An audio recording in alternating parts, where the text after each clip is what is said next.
Hi,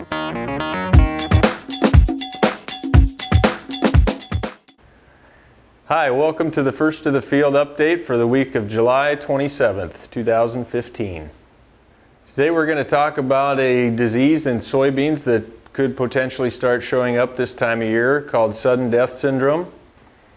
This is a disease that will overwinter in the soil. It's not a guarantee that it will show up regardless of presence in the soil or not. Environmental conditions and weather are a big factor. The first one being moisture in the spring, excessive moisture, cold, wet soils, slow growing conditions, followed by heavy rains in the reproductive stages of soybeans. If the field has a history of sudden death syndrome and all the environmental factors are present, it's something to be scouting for anytime from the R1 through R6 growth stages. So anytime now it could be surfacing if it's going to.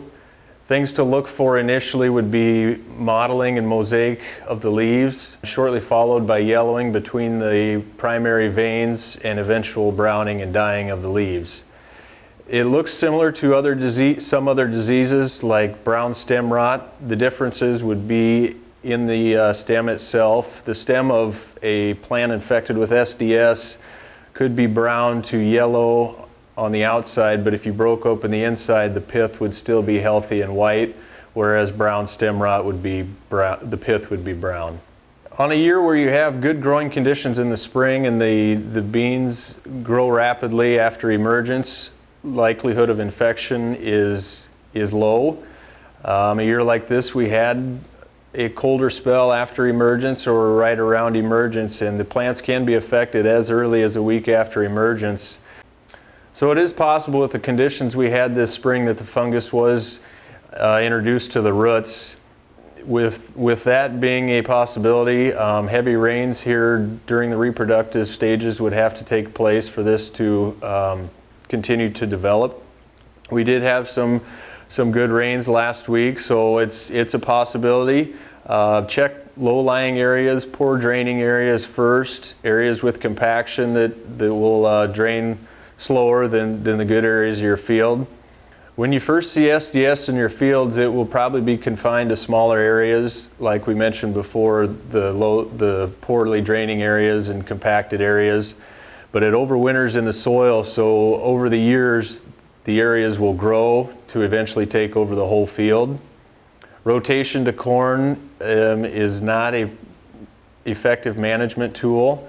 Things you can do to manage for this would be potentially planting a little bit later in the spring,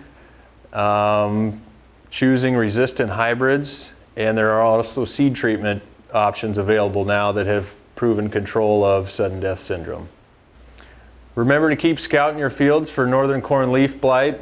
This disease has progressed some over the last few weeks, and forecasted environmental conditions look like it could continue to progress. Fungicide applications can still be effective and economically beneficial through the R3 growth stage at least. So keep an eye on this. With the weather we have had, it is likely the fields with lesions are going to progressively get worse through the rest of the growing season. Thank you for watching this week's FTF update. Please remember to turn in your as-applied maps for your trials. Have a good week.